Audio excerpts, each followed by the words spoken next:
YouTube पर दस्तयाब ये video बताती है कि लीबिया की हुकूमत मुल्क के मशरक़ी हिस्से पर फ़िज़ाई हमले कर रही है। मौके पर मौजूद लोगों का कहना है कि लीबिया के जंगी जहाज़ों ने साहिली शहर रास लनोफ पर कई अहदाफ को निशाना बनाया है। इससे कबल इलाके के मकीनों को शहर छोड़ते हुए देखा गया था। खबर रसाई एजेंसियों के मुताबिक लोग रास लनोफ के मगरिब में वाक़ शहर बिन जवाद से भी फरार होते देखे गए हैं, जबकि मोअम्मर क़ज़ाफ़ी के हामी टैंकों, गनशिप हेलीकॉप्टर्स और जंगी साजो सामान की मदद से हुकूमत के मुखालफिन की दारुल हुकूमत तराबलस की तरफ पेशकदमी रोकने की कोशिश कर रहे हैं। लीबिया के एक शहरी ने स्काइप के जरिए अपने एक अस्पताल की सूरत हाल बताते हुए कहा कि अस्पताल पहुंचने वालों में किसी के सर तो किसी के सीने में गोलियां लगी हैं। लीबिया में हुकूमत मुखालफिन आलमी बरादरी से हंगामी इक़दामात का मुतालबा कर रहे हैं और अमरीकी इंतज़ामिया इस बारे में मुख्तलिफ इम्कानात पर गौर कर रही है। We will continue to send the clear message that it's time for Gaddafi to go.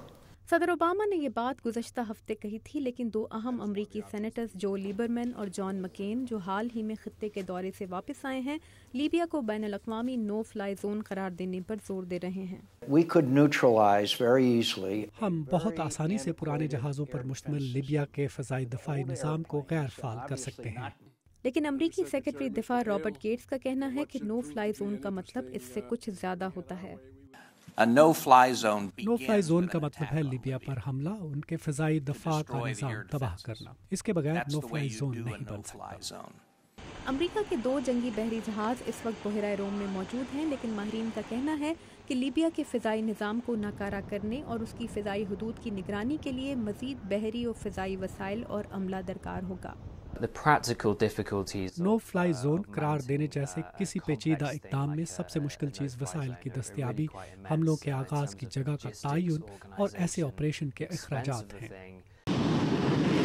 1990 की दहाई में अमरीका ने ऐसा ही एक नो फ्लाई जोन बोस्निया हर्ज़ेगोविना पर सर्बियाई फ़ौज के हमले रोकने के लिए कायम किया था, मगर बोस्निया का नो फ्लाई जोन 12 मुल्कों के इश्तराक से कायम किया गया था। इयान गेबो ने इसी जोन में लेफ्टिनेंट कर्नल के तौर पर अपने A-10 तैयारे में बोस्निया में 3 बार फ़राइज़ अंजाम दिए थे। इनका कहना है कि मगरबी अफ्रीका बोस्निया से ज़्यादा ख़तरनाक साबित हो सकता है, क्योंकि करीबी इलाके में ऐसे ऑपरेशन का अड्डा बनाना मुमकिन नहीं। आपके पास ज़मीनी फ़ौज ज़रूर मौजूद होनी चाहिए, और तराबलस से जो करीब तरीन ज़मीनी अड्डा हम सोच सकते हैं वो लीबिया से 300 से 400 मील दूर सिसिली में है। आपको एयर रिफ्यूलिंग, टैंकर्स और कई दीगर महंगे फ़िज़ाई जंगी वसाइल दरकार होंगे।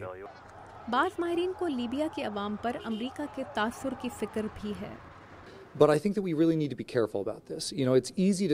मगर मेरे ख्याल में हमें इस बारे में बहुत मुहतात रहने की ज़रूरत है। नो फ्लाई जोन और लीबिया में फ़ौज उतारने की बात करना आसान है, लेकिन आप ये ज़रूर चाहते हैं कि ये इनकलाब मुसद्दिका और अंदरूनी समझे जाए, लीबिया के अपने अवाम की नज़र में, ना कि बाहर से मुसल्लत किए गए, जैसे कि हमने इराक में देखा और फिर इसका रद्द अमल देखा। अमेरिका इस बार तारीख की दुरुस्त सिमत में खड़ा नज़र आना चाहता है।